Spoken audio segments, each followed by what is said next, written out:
Hey, what's going on? It's Stephen Platinum, your friend in wrestling with Platinum versus AEW Dark for, when did that take place? Yesterday, June 16th, 2020. Their longest show to date clocked in at about an hour and 36 minutes and had 11 matches. Obviously, they're making a big deal about AEW Dark. The show continues to be just, I think, a great addition to not just AEW, but the wrestling world in general.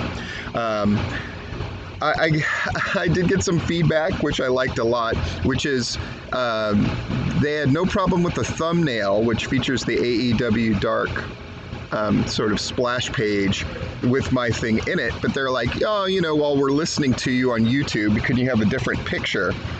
Makes a lot of sense to me, so I'm going to take a picture from where I'm actually recording this, which is poolside. It's a beautiful day. Tuesday's kind of an unusual situation for me, as a lot of you know. I have to cobble together work any which way I can. So Tuesday, I tend to spend the night somewhere else other than my house, which is why sometimes the recordings for AEW Dark don't come out so well, because where I usually record is very echoey. So I looked for a different locale in which to record, and I'm like, you know what? Nobody's using this pool early in the morning. Let me just go record over there. And it's gorgeous. It's a gorgeous Florida day. So we got AEW Dark number 38.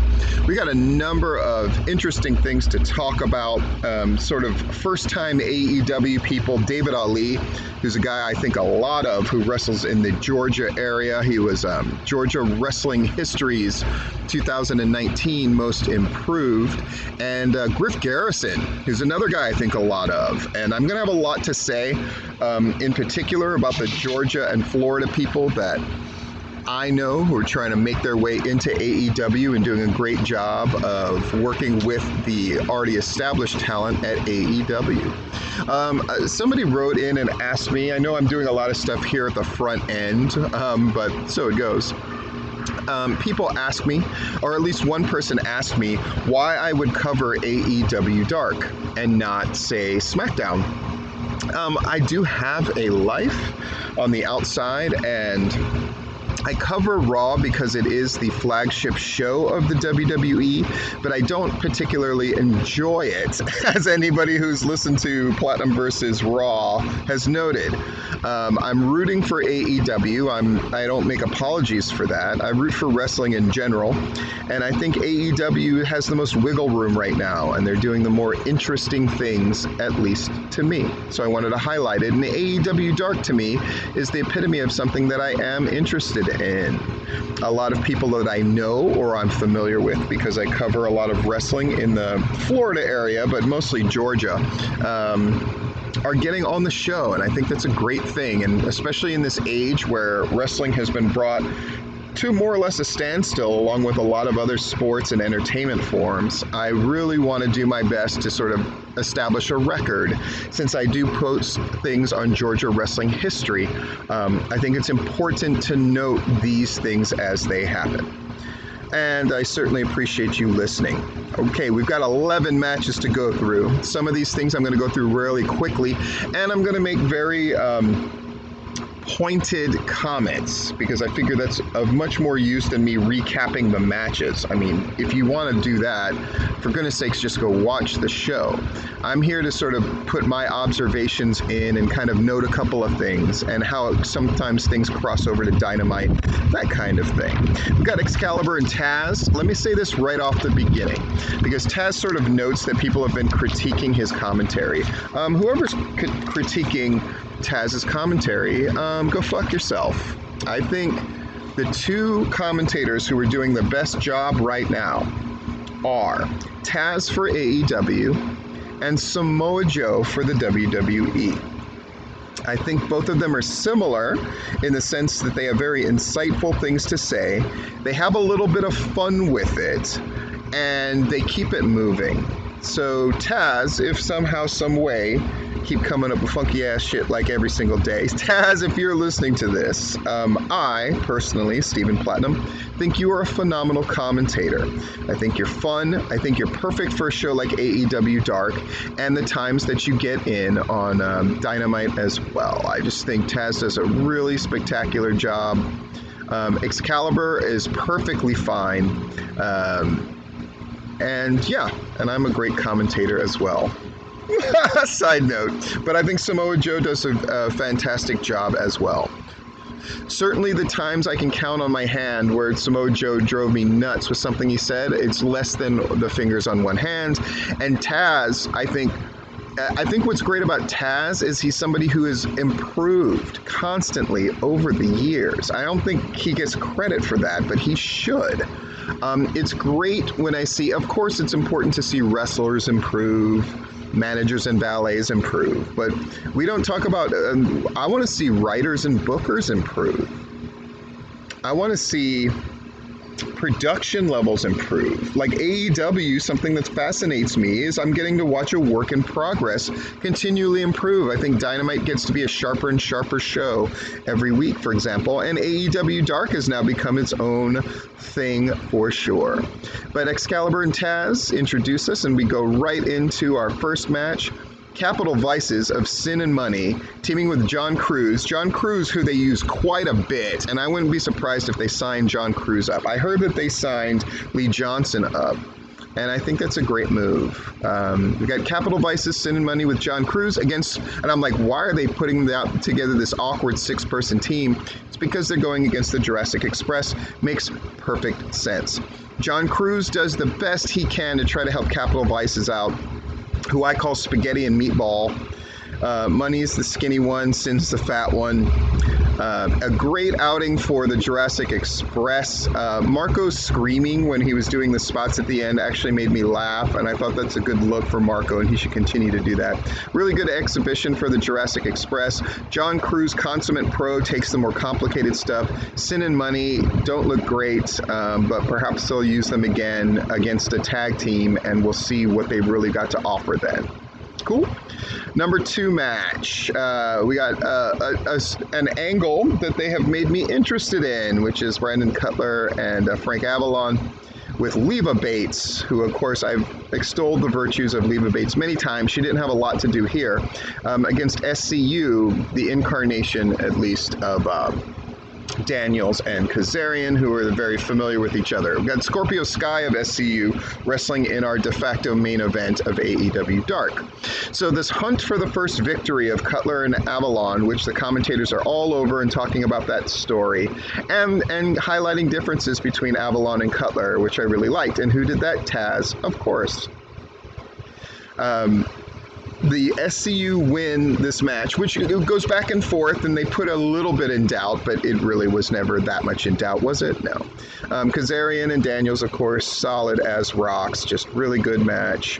Good outing for them. I would imagine a lot of guys want to work with Cutler and Avalon because they make your stuff look good, man, and that's the gig.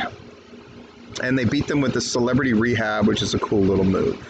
Now, match number 3, we go on to Danny Jordan against Big Swole. Here's one issue that came up for me later. Big Swole does her finisher, which is a roaring elbow, and then we saw a roaring elbow used later on. I think, I understand it's AEW and there's a lot of matches and a lot of spots. I've already relegated the fact that we're going to have a million versions of the cutter. It doesn't matter if Diamond Dallas Page has given the cutter to QT, that at the end of the day there's going to be a million cutter variations. But can somebody, especially if Big Swole is going to use the roaring elbow, can we not use the roaring elbow as a setup move elsewhere? Just saying. Now, some may say, well, what about the Judas effect? The Judas effect is different, and I know those are quibbling points for some people, but if not to me, I just use a variation of the roaring elbow if Big Swole is going to use the roaring elbow. I love the interplay. Danny Jordan, perhaps taking my suggestion earlier, putting the burn book on something that can actually stand up so it does effectively. Then she throws it at Big Swole. This is all before the match really starts. And then Big Swole threatens to hit her with the book, so Danny bails, and Big Swole goes through the book. A fun little interplay, really using Danny Jordan's gimmick. Here's my quibble. If you're going to do the bit all the way. Meaning when Big Swole finds her name, she goes like, I'm made out with a hot dog.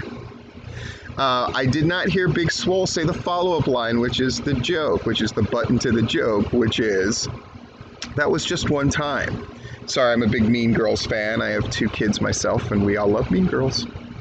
Anyway, quibbling point. Big Swole wins with the roaring elbow. A good outing and a good look for Danny Jordan. Yeah. I was going to bring up a point about Kenzie Page and Danny Jordan, but Kenzie Page is wrestling later anyway. I can talk about it then. Let's go to number 4, David Ali, guy I like a lot. Going up against Lance Archer. Good luck with that. Boy.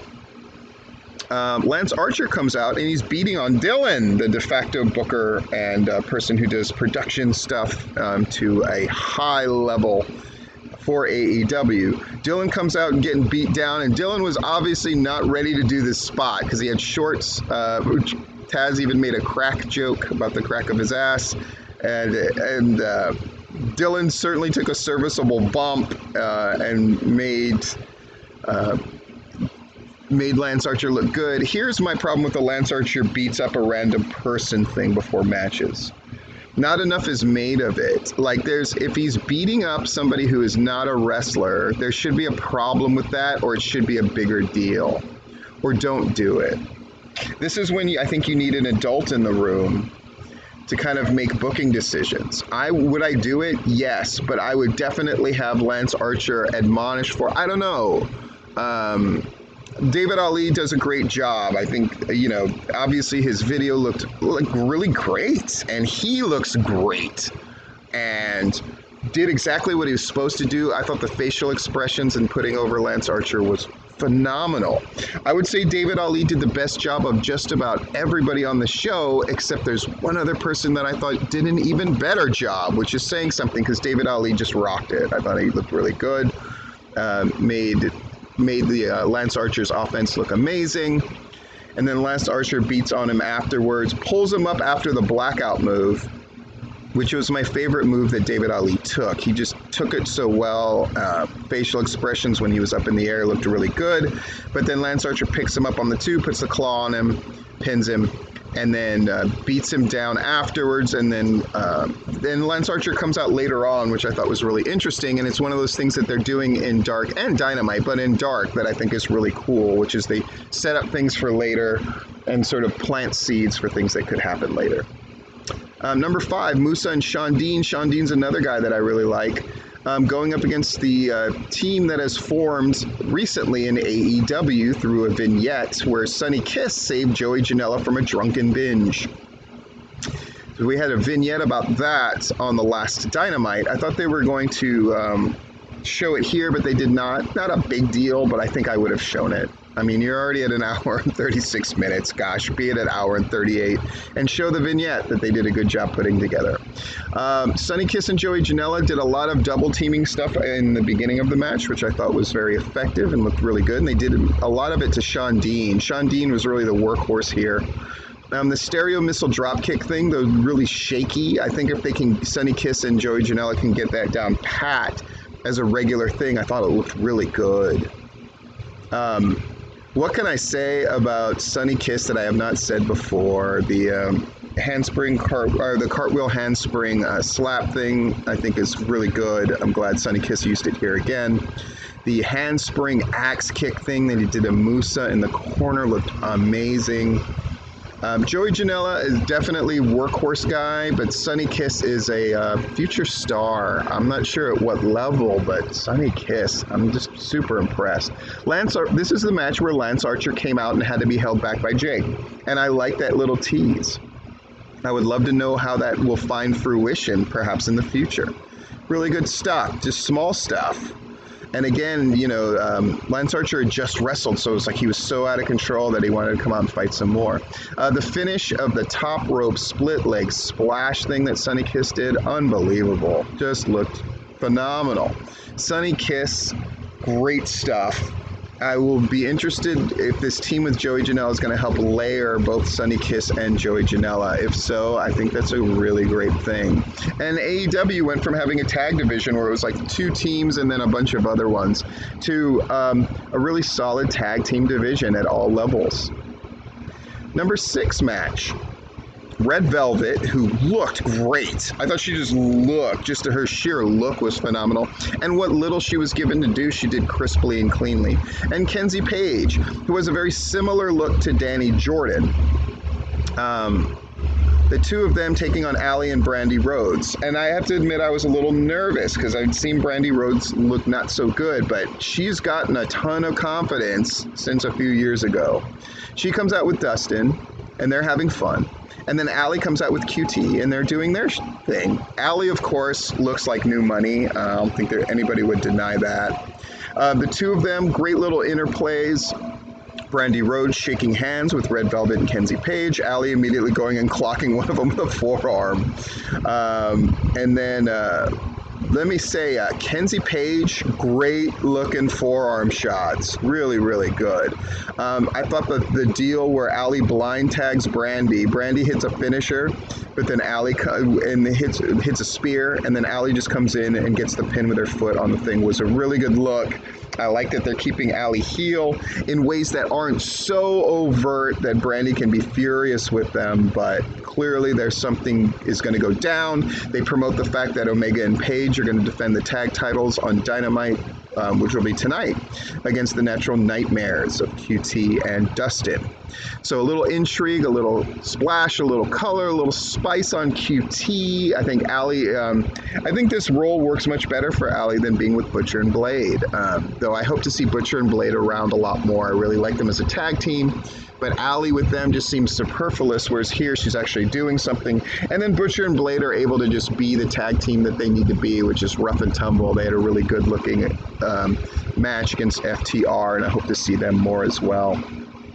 Number 7, Lee Johnson against Shawn Spears with Tully Blanchard. Tully Blanchard, okay, having those tan pants and whatnot, those khaki-colored pants, he looked like a grandfather or a father going to Father's Day brunch, Father's Day being this Sunday. That was the first thing, that's the first little note I make. I would give Tully Blanchard a slicker look. I appreciate him dressing his age. I just want him to dress up even more, because Tully Blanchard, good-looking older dude and a man with a great deal of pathos in the business. I just want him to look a little sharper, man. Shawn Spears here looked good, though the match was sloppy. He's against Lee Johnson, who's done a stellar job with people. I just think him and Shawn Spears they didn't have chemistry right away, but Shawn Spears is a pro and pulled it back in, and by the end it looked fine. Sharpshooter as his finisher, I'm not really interested in that, if I'm being honest. I don't look at it. It seems like they're still trying to find stuff for Shawn Spears, like trying to get a bunch of ducks in a row. He did that Shawn Spears News Network thing, which I really liked, that they did one and done. And then they did a vignette where he's got the black glove, but the black glove doesn't seem to factor in. I would love an adult in the room to just work with Shawn Spears on like, okay, here's what we're going to do, and then we're going to push it to the moon. I think Shawn Spears definitely deserves that. His in-ring is really good. Even though it wasn't a good outing here, he helped bring that match under control and ended up pulling off everything. Cool. Number 8, Brady Pierce, good-looking dude, and John Skyler, really, really great wrestler. Against Stu Grayson and Evil Uno, who we have not seen in a long time for the Dark Order. I wrote down here, like, there's just something about the Dark Order look that isn't working. It just doesn't look cohesive. And I think they need to get that. They need to figure out how the look can come together. I think they got to work outside in on this. Just my opinion. The Fatality finisher was cool. Yeah. And then Brody Lee comes out once they win. That's fine. John Skyler, as usual, workmanlike, which sounds like an insult, but it's not. Did a great job. Brady Pierce, when he came in with some verve and energy, and obviously they see something in him, and I can see why. I hope the commentators can find something else to talk about besides his gold boots and the fact that he's good looking and tall. Number 9, Griff Garrison against Jimmy Havoc. Now, I'm a big fan of Jimmy Havoc. Everywhere I've seen him, both live and on television or on YouTube, I suppose, he's so great. I'm glad that him and Kip Sabian have that tag team. I think that's really good, and I saw that they're going to do a thing on Dynamite. We'll talk about that at the end of this. Griff Garrison, I thought, did the best job of any of the guys who are in here to enhance others, by far. Griff Garrison, who wrestled a guy that I trained, Shane Marks, and lost the Anarchy title to. I had a couple of notes about that match, which was Griff Garrison's punches did not look good, but his forearms looked great, and he should emphasize them, and boy, did he ever. Griff Garrison's forearm shots, those leaping clotheslines in the corner, and his roaring elbow. Again, it's a problem that he's doing the roaring elbow. I don't think that's his fault. I just think we all need to get on the same page about it. But his roaring elbow was the best of everybody's that I've seen. His forearms were unbelievable. His sells were good. His facial expressions were there, and he looks the part. MJF supposedly even noted that Jungle Boy, Griff Garrison looked like Jungle Man compared to Jack's Jungle Boy, because he's a little more filled out. Griff Garrison looks the part. And he really put on a good display. I would say if it is true that they've signed Alan Angels and Lee Johnson, that Griff Garrison will probably look to get a similar deal, if not it's just Griff Garrison looked great. I think he did himself a lot of favors. I think him and David Ali have ensured that they're going to bring them back and use them more.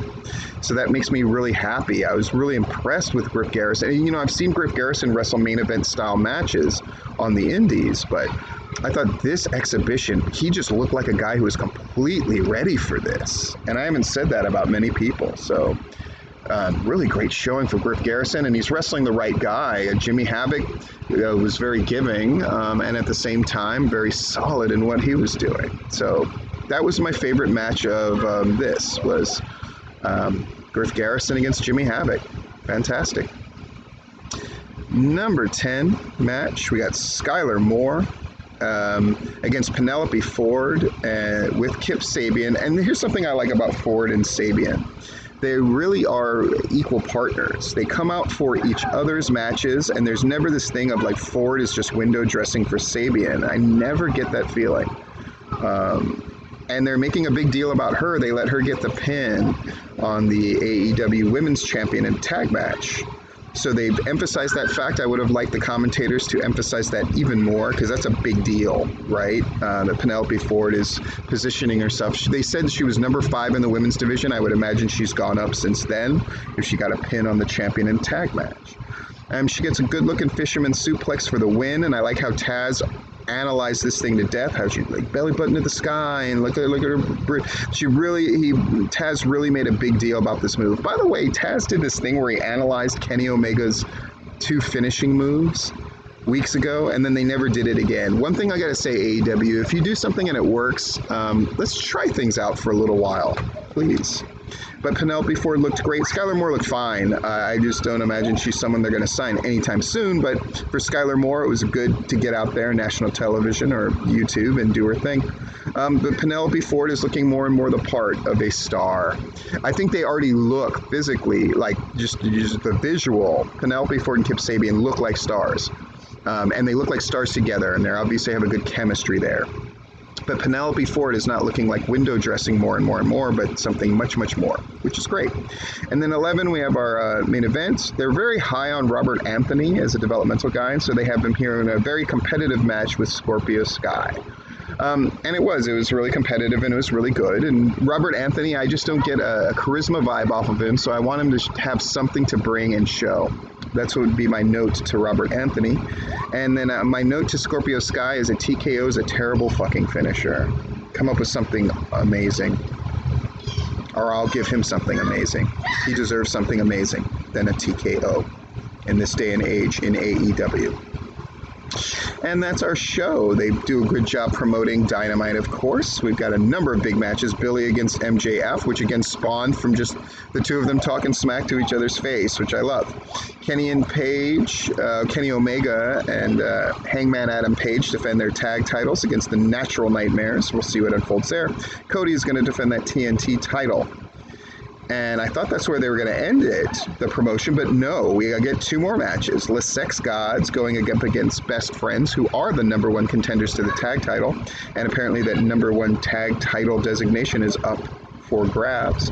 And then we have the super bad squad of Havoc, who we all know I love, and Sabian, who I am definitely falling in love with, and Penelope Ford, who I think any straight male has fallen in love with, going up against the Young Bucks. So we have 5 matches announced for Dynamite, whereas one of the quibbles that I have with the WWE, especially Raw, is we never have any matches announced. It drives me crazy. So good for you, AEW, a really good outing. And this has been Stephen Platinum, your friend in wrestling, with Platinum versus AEW Dark. Congratulations to David Ali in particular, and Griff Garrison especially. Really good show there, guys. Really good outing for you.